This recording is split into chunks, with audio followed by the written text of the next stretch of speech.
And a quick update of where we're at right now. I've got the engine ready to basically pull out of Bad Grandpa. Got the top end off, got the turbo kit disconnected, all the hoses and wires.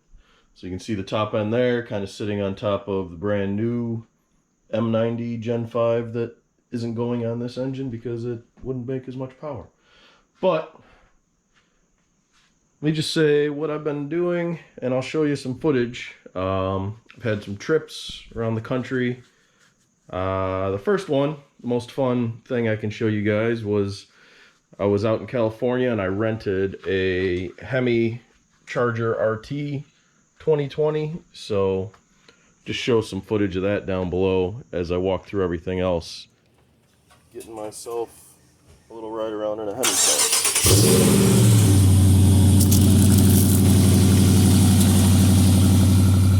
So, going for a ride in this thing, and then we'll get back home afterwards.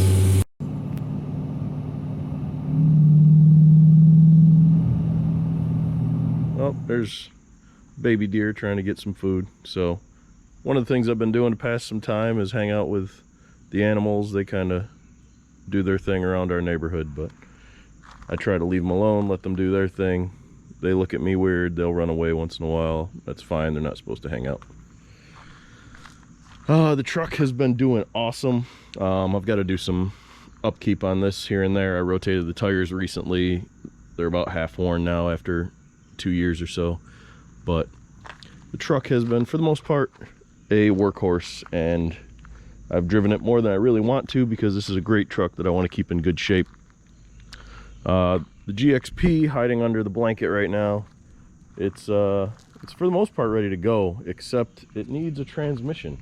So, along with getting an engine for Bad Grandpa, I also had to go pick up a GXP transmission, which you see the torque converter and the transmission over here.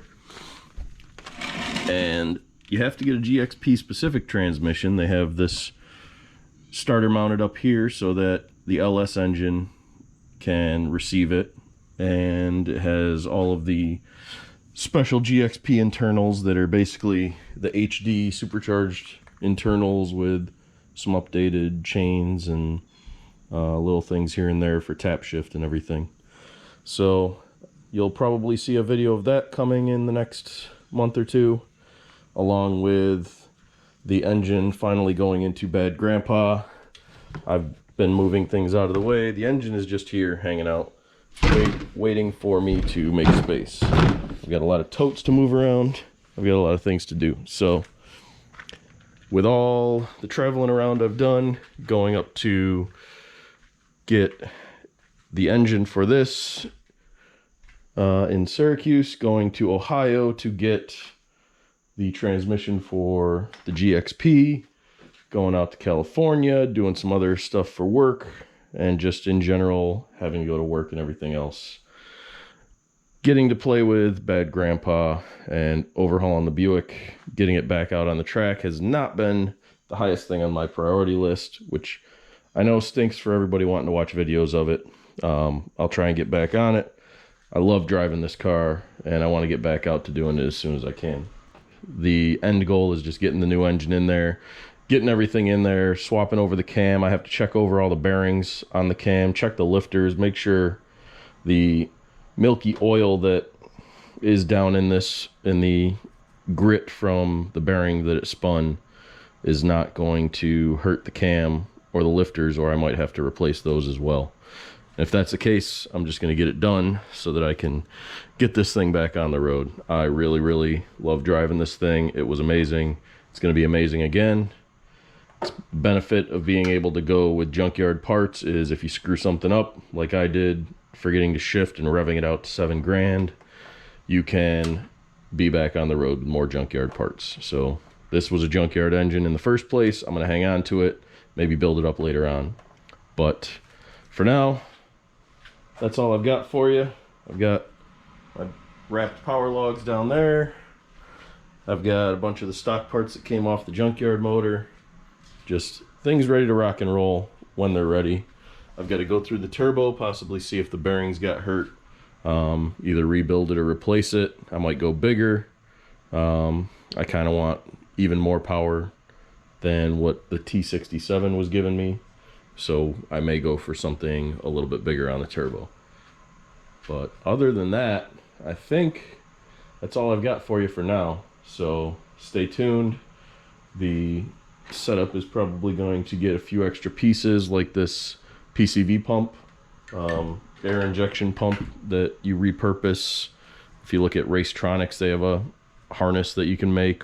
I have basically a relay harness that I'm already doing based on just a headlight rewire kit for HIDs. Same principle, just getting strong power to the pump from the battery, triggered by what I'm going to do with a Hobbs switch. So all that stuff coming up, and look forward to it. I apologize for not getting around to doing some uploads. I haven't been doing a lot of work. You see, I've probably done maybe a couple hours in the last month or two on Bad Grandpa while I've been busy driving Hemi cars, driving the truck to and from work, messing around with animals. We're gonna get back on it. I'm gonna get those slicks back on this car, back out at the racetrack, so that we can get back to racing here soon, and I can drive this thing to work and just go to car shows and stuff like that. One last damage assessment from the racetrack. If you can see, I definitely spit out some axle grease from the passenger side axle, so now I've already replaced the driver's side axle with one from my old GTP. Passenger side one's gonna need to get swapped over as well, and I will probably rebuild the two original axles from this car and go over making sure the shortened dog bones do what they need to do so that the coilovers are happy and everything for the alignment on there is proper for when I'm beating on this thing. If you saw my race prep video when I did these shortened dog bones, or if you looked at any information talking about coilover installs or lowering spring installs, that's something you have to deal with, is the alignment. You can check out that video to see kind of the details of what I did to do that real quick, putting these shorter dog bones in there from ZZP. But I'm gonna leave you at that, and I'll be back to you when this engine is on its way out to go get sat in the corner until I feel like rebuilding it with upgrades and going to a machine shop to get it all cleaned up with upgraded hardware and everything like that, while we do another junkyard engine that should be able to make the power we need to get to our goals of besting the 11.4 we used to run. And hopefully the goal is to get into the 10s with this car. So I want to get there. I want to be able to have a car that I can run that hard if I go all out, and then still be able to possibly dial it in at 11.0. It'll still be getting pushed pretty hard to do that, especially because this is a full weight car.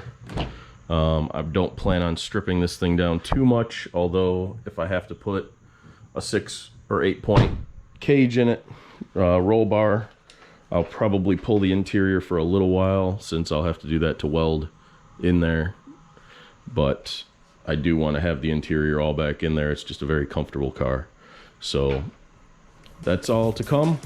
Stay tuned.